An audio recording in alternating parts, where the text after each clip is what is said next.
I caught my brand new husband kissing a woman on our honeymoon. At first, I honestly thought it was his sister. That's how casual and familiar it looked, right there in the hotel courtyard in Cancun, under the fairy lights like some romance movie. But then I heard him say, clear as day, "Just give me a couple months. I'll file for divorce, and we'll leave this old woman penniless." That was the moment my stomach went cold, and my brain switched on. I'm Linda. I'm 60 years old. I live in a little suburb outside Tampa, Florida, in one of those 55-plus communities where the HOA has more power than God and people care more about the lawn height than the meaning of life.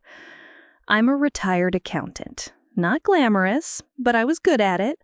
I spent 35 years watching numbers, following paper trails, and listening to people lie with a straight face about why their consulting income somehow never made it onto their tax returns.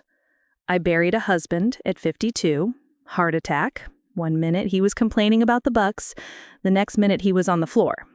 He wasn't perfect, but he was decent.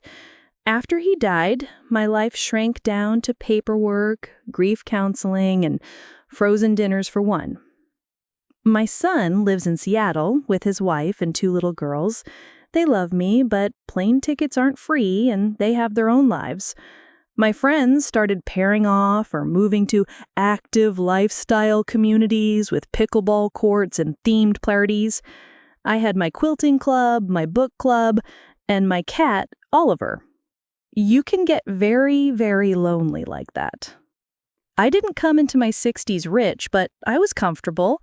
House paid off, decent 401k, a little inheritance for my parents, no debt, no stupid purchases. I had solid boring stamped all over me, the kind of woman you picture clipping coupons at the kitchen table. I never, ever pictured myself as the older woman in a scandal. Enter Jason. I met him on an app. Yeah, I know. Believe me, my stomach clenched when I installed it. My neighbor Carol helped me set up the profile. She was divorced twice and swore by putting yourself out there. I thought I'd get age-appropriate men in cargo shorts who wanted to show me pictures of their boat. Instead, I got matched with a 29-year-old personal trainer who looked like someone from a fitness commercial. Bright blue eyes, perfect teeth, those stupid dimples that make you forget basic algebra. His first message was, "You have the kindest eyes I've seen on here." I laughed out loud. I thought, oh, please. I wrote back, "You're a bit young for me, honey." He replied, "I've always preferred older women. Women my age don't know what they want." You know that little flutter you get in your chest when someone sees you? When you've been invisible for so long that any attention feels like sunlight on winter skin? Yeah, that. We chatted. I kept it cautious at first. I didn't send him money, didn't share too much, didn't send pictures like Carol jokingly suggested. But he was good at making me feel interesting again. He asked me about my job, my favorite books, my late husband. He remembered details. Within a week, he suggested coffee. "In the daytime, in public, so you know I'm not a creep," he wrote. I told myself I was just going to satisfy my curiosity. That's all. One coffee. A silly experiment. I even parked a little away from the cafe so nobody from my community would see me walking in with a guy who looked like my son's friend. He was even better looking in person, which annoyed me. "Linda?" he asked, standing up with this megawatt smile like he'd been waiting for me his whole life. And I will tell you the God's honest truth. For about 3 seconds, I almost turned around and left. But I didn't. I walked over, we shook hands, and I felt that stupid little spark that women my age are supposed to be done with. He was charming, funny. He listened. He didn't interrupt. He asked real questions about what it was like working as an accountant before everything went digital, and laughed when I told him war stories about shoeboxes full of receipts. He called me refreshing and real, and he said it in a way that didn't feel like a line. I'd spent years being ma'am and miss and sweetheart from waiters, clerks, and doctors' receptionists. Hearing a man say my name and look at me like I still existed as a woman, it did something to me. I know how that sounds. I can hear the judgment. It's okay. I judged myself, too. We started seeing each other. Coffee turned into lunch. Lunch turned into dinners. He lived in some apartment across town with a roommate who was never home, and he always wanted to come to my place instead. I told myself it was because my house was nicer. He brought me flowers. He'd cook. He remembered I liked my wine cold and my comedies stupid. He'd rub my shoulders when my arthritis flared up and tell me I was sexy as hell in my bathrobe. My friends had all sorts of opinions. Carol, girl, get it. If I could pull a 29-year-old, you'd never hear from me again. Just don't marry him. My friend Ruth from book club, he's after your money. My son, on FaceTime, trying and failing to sound neutral. Mom, he's younger than me. I brushed them off. Not completely. This voice in the back of my head kept a little ledger of red flags, but I brushed them off enough. Jason had 4 main stories about his life that he circled around. His childhood was rough. He'd never had anyone really believe in him. He was trying to get his own fitness business off the ground. Women his age were shallow and flaky. He told me his mom used men, and his dad was never there. He dropped out of college because of money, started working in gyms, then went private to make real money. I asked what private meant. He'd take on select clients, he said, half shubking, half posing. People who want me to come to them, help them with their whole life. Nutrition, health, mindset. They pay cash, so it's easier. Do you report it? I asked, automatically because I'm me. He laughed and kissed my forehead. I knew you were going to say that. Don't worry, I keep it legitimate. I asked to see his business set up once, just casually, over dinner. In case you ever want help with bookkeeping, I said. He flashed me this wounded look, and I dropped it. You don't trust me? That phrase became a little refrain anytime I asked a question that poked too hard. Don't you trust me? It worked on me more than I like admitting. He proposed 6 months after we met. We were at Clearwater Beach during sunset, like something out of an Instagram reel. He'd gotten a waiter to bring out dessert with "Will you marry me?" written in chocolate on the plate. The ring was flashy, too flashy for his supposed income, but I told myself maybe it was on credit, or maybe he'd gotten some rich client to help him out. He'd hinted a few times that one of his ladies was very generous. He got down on one knee right there in the sand, and everyone around us started clapping like they knew me.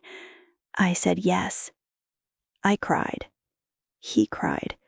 He whispered, "You saved me, Linda. I swear I'll spend the rest of my life making you happy." 2 weeks later, we were at the courthouse getting the license. My attorney, because yes, I did have one, drew up a prenup. I wasn't completely out to lunch. It said my house was mine, my retirement was mine, my will stayed as is, with my son as beneficiary. Jason took one look at the document, got sulky, and then switched to wounded again. You really think I'm here for your money?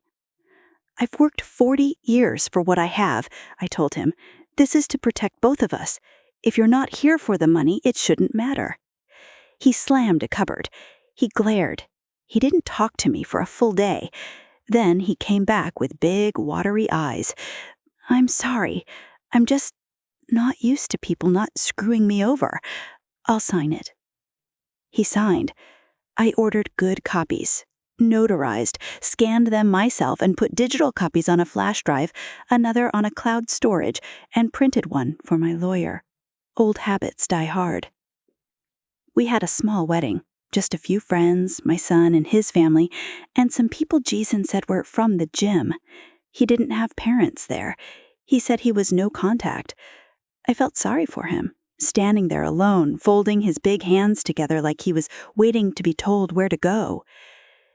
If you're keeping score at home, you can probably already see the pattern I refused to see clearly. He fed me a perfect cocktail of pity and flattery, and I drank it right up. The honeymoon was his idea. You've been to Vegas and New York. Have you ever been out of the country? Let me show you the world.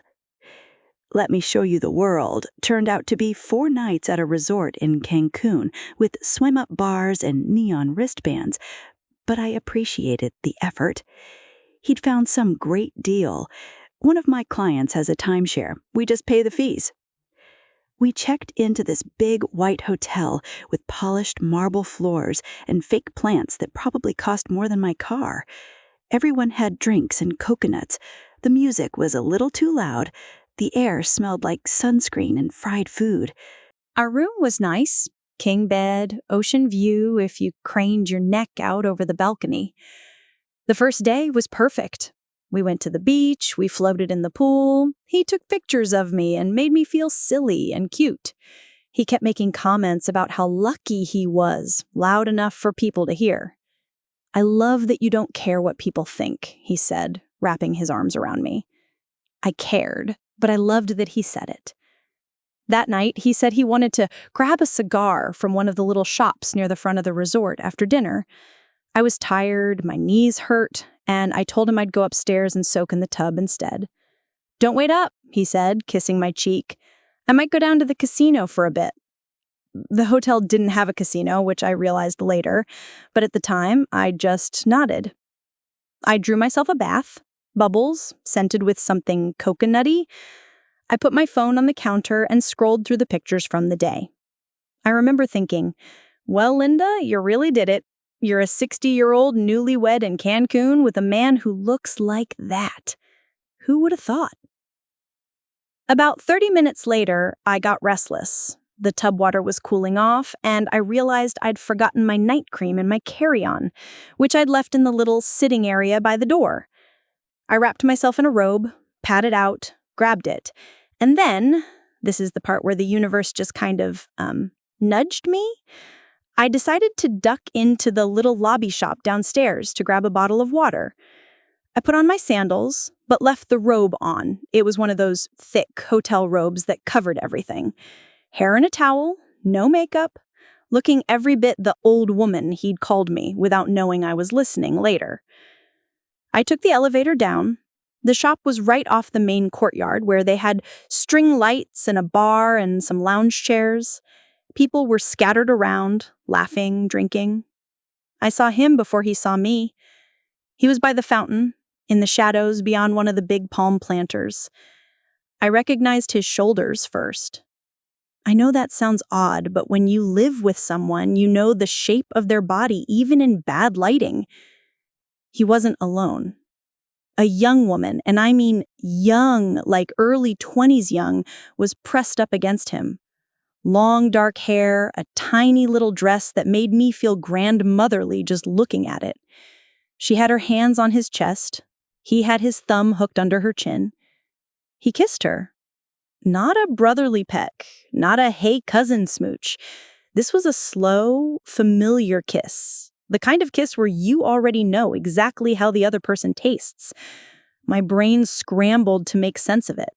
I ducked back by the shop door, heart pounding so hard I could feel it in my gums. He probably doesn't realize anyone can see. Maybe she is his sister. Maybe they're just European? Some families kiss on the lips, right? I stood there, half hidden behind a fake palm display, holding my little bottle of water like a shield, and watched just long enough to know that whatever was happening wasn't innocent. When they pulled apart, she laughed and said something in a low voice. I couldn't catch it. He answered, and this time I heard every word. "Just give me a couple months," he said. "I'll file for divorce and we'll leave this old woman penniless." It took a second for my brain to register that he was talking about me. This old woman. Penniless? The bottle of water slipped in my hand, the plastic crinkled loudly, and I almost dropped it. I didn't go over there. I didn't scream. I didn't throw the water at their heads like I briefly, vividly imagined. I turned around, bought the stupid water, and walked back up to our room with mechanical calm. My hands were steady. My breathing was normal. Inside, every part of me was shaking. You hear people talk about seeing red. For me, it wasn't like that. It was like everything got very, very clear. I sat on the side of the bed for a full 5 minutes, just listening to the sound of the air conditioner. I examined my own life like it belonged to someone else. I thought about every client he'd mentioned, all those generous older women who believed in him. I thought about all the cash, all the vague comments about private training, the way he always seemed to have nice things without any visible paper trail. I thought about the prenup, my savings, my son, my granddaughters. I thought about the fact that I was a retired accountant who used to prepare returns for small business owners, and that my husband, my brand new husband, was a walking, talking audit risk. I realized 3 things very calmly. 1, I was married to a gigolo, not the pretty movie kind with hearts of gold, the real kind, the kind whose clients are women like me, lonely and flattered and told they're different. 2, he had done this before. You don't get that casual about scheming to leave this old woman penniless on your first attempt. 3, if I played this wrong, he could still hurt me, emotionally, financially, hell, even legally if I let myself get dragged into his mess. So I made a decision. I was not going to explode. I was not going to give him tears or drama or anything he could use to paint me as crazy or unstable later. In that moment, sitting there in a hotel bathrobe, with my damp hair dripping little circles on the tile, I stopped being his mark and started being his accountant. He came back about an hour later. "Hey, baby," he said, a little too bright. "You still awake?" "Of course," I said, flipping a page in the paperback I'd picked up and was absolutely not reading. He smelled like cigar smoke and cheap cologne. There was a faint smear of lipstick at the corner of his jaw. I looked at it, then looked at him, and felt something inside me just click off. "How was the casino?" I asked. "Good," he said, kicking off his shoes. "Didn't win anything big, but it was fun." "No sisters around?" I asked, lightly. He froze for half a heartbeat. It was small, but I saw it. Then he smiled. "Nah. Why?" "Just wondering," I said, and went back to my book. He relaxed. He really thought I was that stupid. That made it easier. We had sex that night. I didn't want to, but I did it anyway. I know how that sounds. You don't need to tell me. I did it because I already knew how he was going to spin this story when it fell apart. I could hear it. She was cold. She wasn't interested. I felt trapped. I wasn't about to give him ammo to paint our honeymoon as anything but normal and consensual. I'd spent 35 years documenting other people's lives with numbers. If I was going to burn his world down, I was going to make damn sure the logbook looked spotless from my side. He fell asleep afterward, snoring lightly. I lay there in the dark, counting the breaths between each snore, and built my revenge plan in my head, step by step. We flew back to Tampa 2 days later. On the plane, he put his head on my shoulder like a kid and slept. I looked down at his pretty face and thought, you really picked the wrong old woman this time.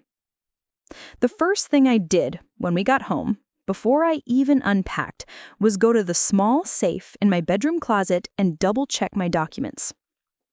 House deed, still in my name only. Bank accounts, separate, just like I'd insisted. We had a small joint checking for groceries and shared expenses, but my main savings and retirement accounts were untouched. Prenup, safely tucked into the manila envelope with my estate documents, like a little shield. I opened my laptop and started a new folder on my desktop, buried a few layers deep. I named it Garden Plans, because he'd never care about that. Inside, I made another folder, encrypted and password protected from habit, and named it Receipts. Then I started digging. You learn a lot about someone by watching how they move money, and Jason, bless his heart, was sloppy. He wasn't stupid, exactly. He just thought he was smarter than he was.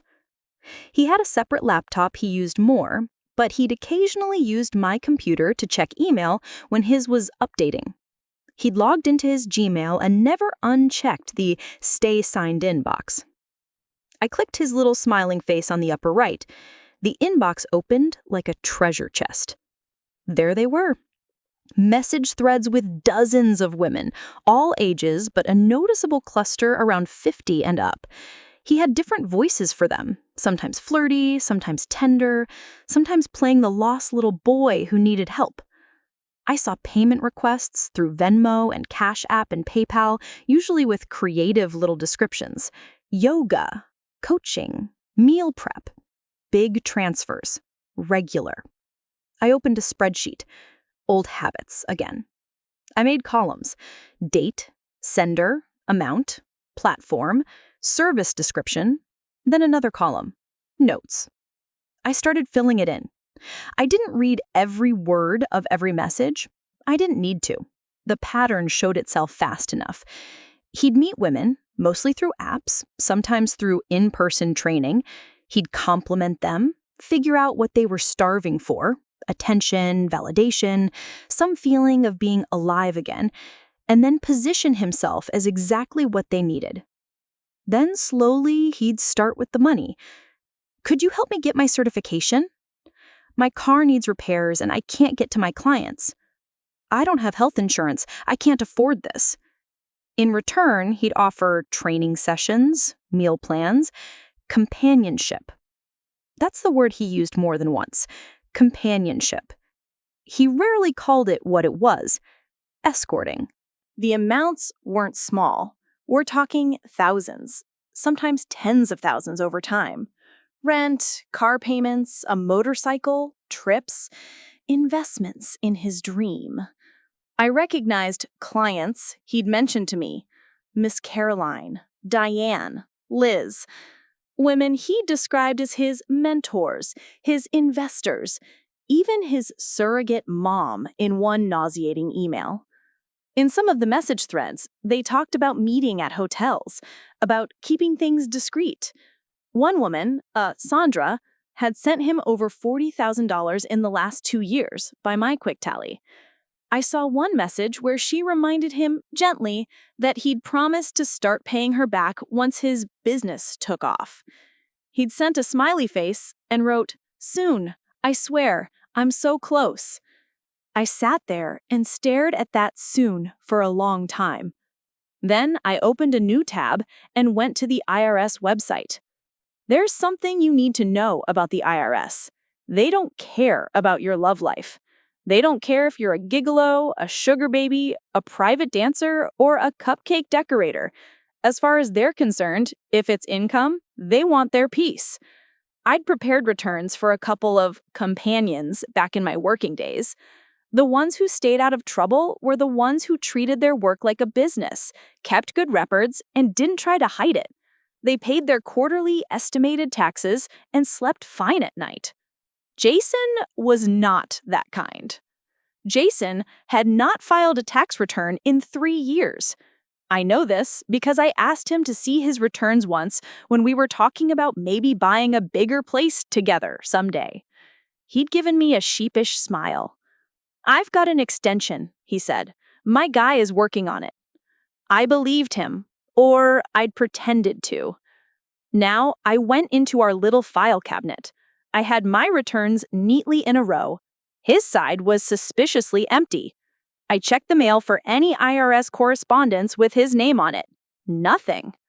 I logged into the IRS online account system to check my tax records. My stuff was in order. His name wasn't anywhere on my returns. That, at least, was good. If he'd filed at all, he'd done it sloppily, maybe underreporting, but my gut said he'd just not bothered. Cash is easy to forget when you think nobody's watching. The IRS has something called the whistleblower office. Basically, if you turn in a tax cheat with solid information and they collect, you can sometimes get a piece of the recovered taxes as a reward. I wasn't thinking about a reward. Not yet. I was thinking about something else. Leverage. Because here's the thing. When you're married and your spouse is committing tax fraud, the fallout can splash onto you, whether you knew about it or not. Joint returns, shared accounts, shared assets. I wasn't going to let that happen. So, my revenge plan had two goals: protect myself, my house, and my money, and make sure Jason's little side business with my demographic came back to bite him hard in a way that was legal, documented, and impossible to spin as crazy ex-wife drama. Reporting him to the IRS, that was going to be my scalpel. But first, I needed a shield. I made an appointment with my lawyer, Ellen.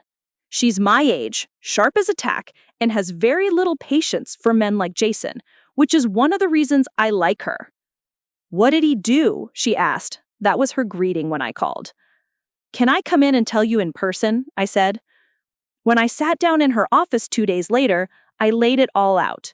The honeymoon kiss, the old woman comment, the messages, the money transfers. I even brought my spreadsheet. Her eyebrows climbed higher and higher as she flipped through pages.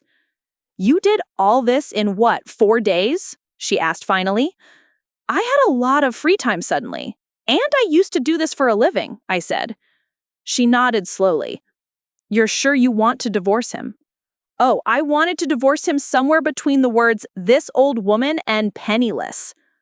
She gave me a look over her glasses. "All right then.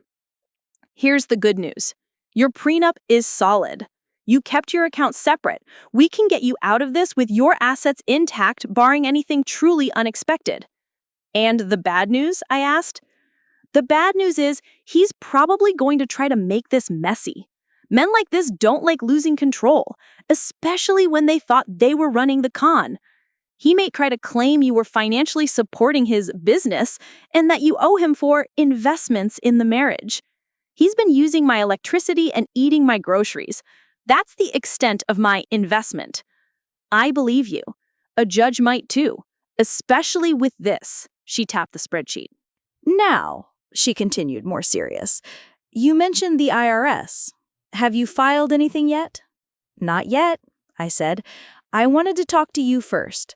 I don't want it to blow back on me. She sat back. Smart. Here's what I recommend.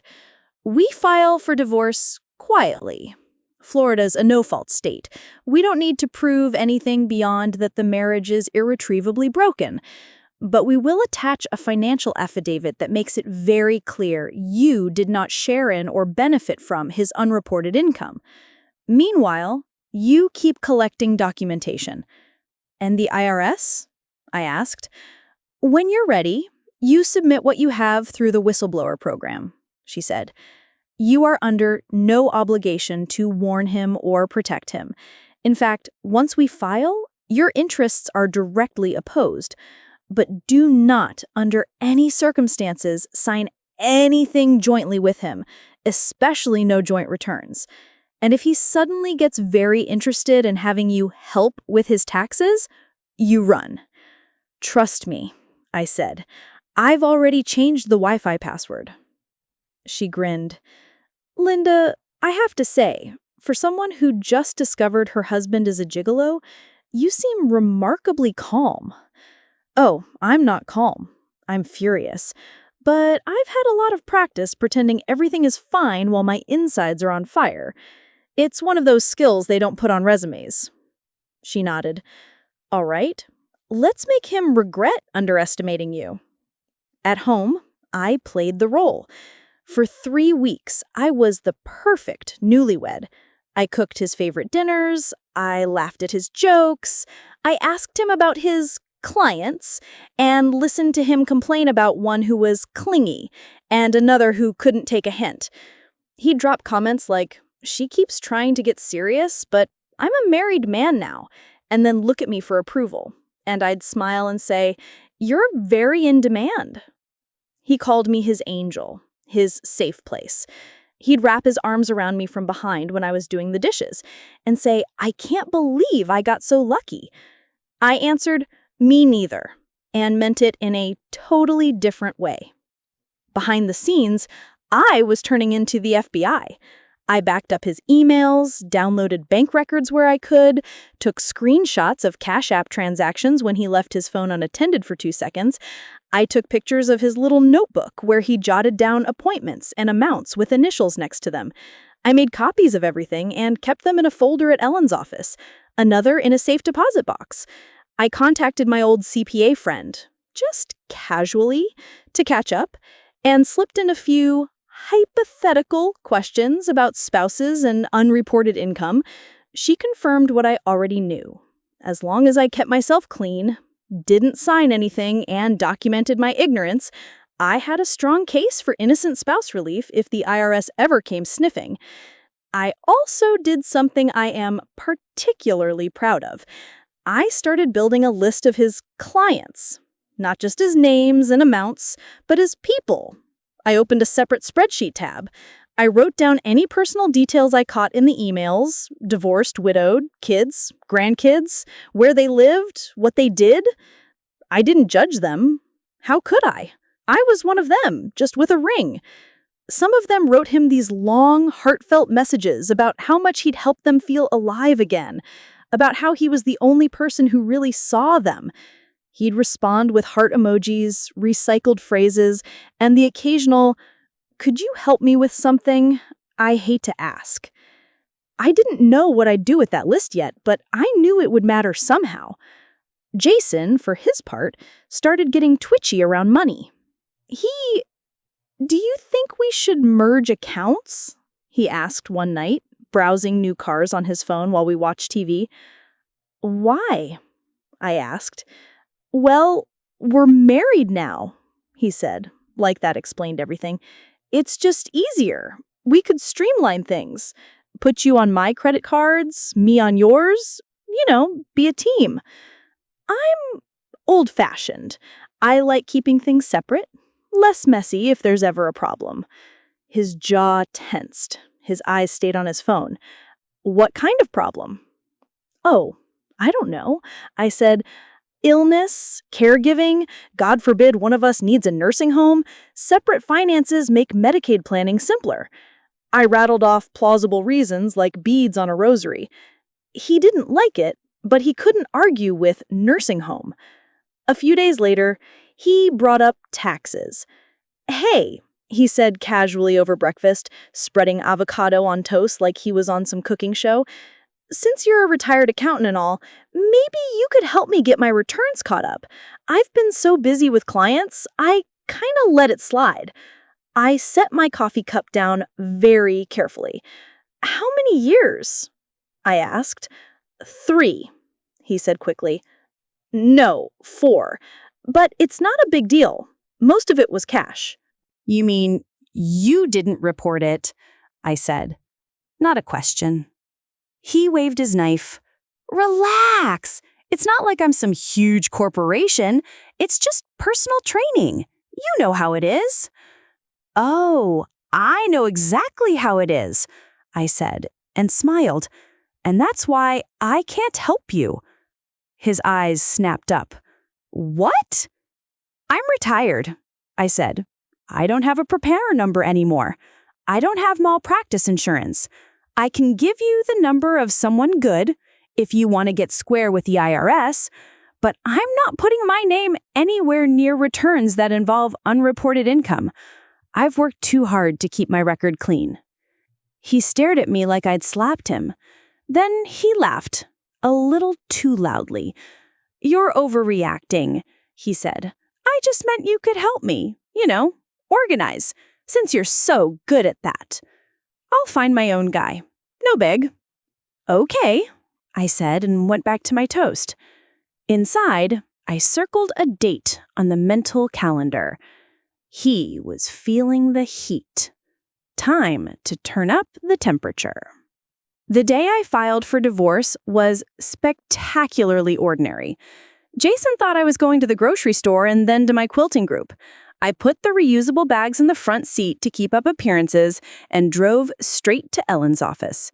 We finalized the paperwork, signed the petition, and she submitted it electronically while I watched.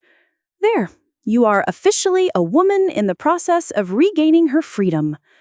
"It feels less glamorous than it sounds," I said, but I smiled. "Give it a week," she said. "Once he's served, it'll get interesting." On my way home, I swung by the actual grocery store and bought milk and eggs and the ingredients for his favorite pasta. When I got home, he was in the living room, doing push-ups on a yoga mat with some fitness influencer blaring from the TV. "Hey, babe, you get everything?"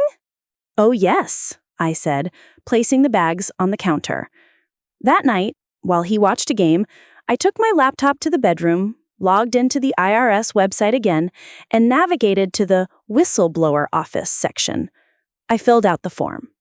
It asked for details: name, address, social security number, which I had, obviously, description of the alleged non-compliance, estimated amounts, years, evidence available. I took my time. I spelled it all out, politely, clinically, like I was writing up any other case file. I attached a summary of my spreadsheets, redacted copies of certain email threads, screenshots of payment histories. I explained very clearly that I was the spouse, that I had recently become aware of the extent of the unreported income, that I was seeking to protect myself as an innocent spouse and to bring significant non-compliance to their attention. I did not exaggerate. I did not lie. I didn't need to. When I was done, I printed a copy for my personal records and another for Ellen. Then I hit submit.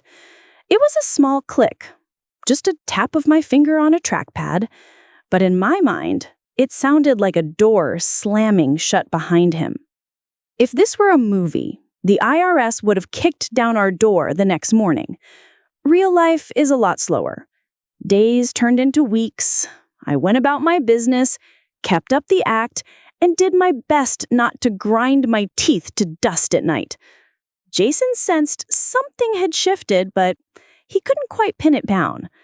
He got more irritable, snapped at little things, started staying out later with clients. He got a new watch, a nicer one.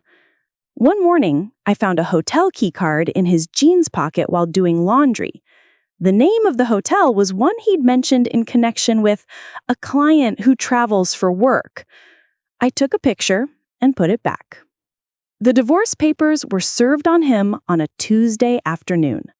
A process server showed up at the door while he was watching TV, and I was puttering around in the kitchen. I knew it was coming, but I played stupid. I wiped my hands on a dish towel and watched from the hallway as Jason opened the door. "Jason Miller?" he asked. "Yeah?" Jason said. "You've been served." Enveloped out, into his hand, signature collected, done in under a minute. Jason turned around slowly, like he could rewind the last 30 seconds if he just stared hard enough. "What the hell is this?" he asked, holding up the envelope like it was a venomous snake. "It looks like legal paperwork," I said. I kept my voice puzzled, almost innocent. He ripped it open. His eyes scanned the first page, and I watched the color drain from his face. "You're divorcing me?" he said, voice cracking. "Why?" he demanded, as if he honestly didn't know. I set the dish towel down, wiped my hands one more time, looked him straight in the eye. "Because I heard you in Cancun," By the fountain? Telling your girlfriend you were going to file for divorce and leave this old woman penniless. His mouth worked soundlessly for a moment. You misunderstood, he said. It was just, I was drunk. I was messing around. I saw you kissing her, I said. You weren't messing around. You were making plans. He switched gears so fast it was almost impressive. Okay, he said, hands up. Yes, I messed up. I got drunk. I flirted. I said stupid things. But I didn't mean any of it. I would never actually do that to you. You're my whole world, Linda. She's just some girl who's going to be very surprised when she finds out you're broke soon, I said calmly. He blinked. What does that mean? He asked. It means, I said, that I've been married to you for less than 3 months and have already discovered enough tax fraud to keep a small office busy for a year. He went very still. What did you do? He whispered. Me? I said, raising my eyebrows. Nothing illegal. You, on the other hand. You wouldn't turn me in. Oh, honey, I said, and felt a strange, fierce little joy twist in my chest. I already did. He stared at me. You already what? He said. I submitted a report to the IRS whistleblower office with documentation of your unreported income from your clients over the last several years. Also, fun fact, there's a copy with my lawyer, another in a safe deposit box, and another with instructions to be mailed to them again if anything unfortunate happens to me. His face went through 5 shades of red I'd only ever seen on sunburned tourists. You vindictive, he started. Careful, I said quietly. You're in my house, yelling at me, while holding divorce papers that you just got served with. If the neighbors hear, it won't play well for you later. He dropped his volume, but not his rage. You can't do this, he hissed. You'll ruin me. You were planning to ruin me, I said. Difference is, I have a prenup and law on my side. You have dimples. He paced the living room like a caged animal. The IRS doesn't care about small fry, he said finally, grasping at straws. They're not going to come after me over a few training sessions. This is just you trying to scare me. Is that what you want to believe? I asked. By all means, go ahead. But just so you know, your name, social, and estimated unreported income are now sitting in a government database waiting for some board analyst to flag it. Given how much you've brought in? I let that hang. He swallowed. I'll fight the divorce, he said. I'll drag it out. I'll tell them you knew everything, that you were in on it. I'll say you managed the money. Who do you think they'll believe, huh? The bitter old woman or me? I took a slow breath. I have emails showing you lied to me about your income. I have text messages where you explicitly asked your clients not to mention the money to anyone, including your wife. I have timestamps of cash deposits you made after meeting with them at hotels, and I have my own bank statements showing I never received a dime. Go ahead, tell them I was in on it. Then I'll show them all of that and ask them which of us looks more credible. For the first time since I'd met him, he actually looked scared. You're evil, he whispered. No, I said. I'm thorough. He grabbed his keys and stormed out, slamming the door so hard the picture frames rattled. Oliver the cat, who had been hiding under the couch, crept out and looked at me like, well, that happened. I scooped him up, buried my face in his fur, and shook. Because here's the other thing they don't show you in the movies. Even when you're the one burning it down, it still hurts to watch your life catch fire. I went to the kitchen, poured myself a glass of water, my hands weren't quite steady enough for wine, and sat at the table. The anger was still there, but underneath it there was this deep, hollow ache. Not for Jason himself. I realized with a kind of grim clarity that I'd never really known him, but for the idea of him, for the future I'd let myself imagine, ridiculous as it was, for the version of me that had believed, even for a little while, that she could be loved like that again. I let myself cry for exactly 10 minutes. Then I set a timer on my phone, blew my nose, and when the alarm went off, I got up and started phase 2. Because reporting him to the IRS was only part of the revenge. The rest? The rest involved that list of women he'd been milking for cash. So another story of my grandmother has end, and be clicking here, you will have when more such stories.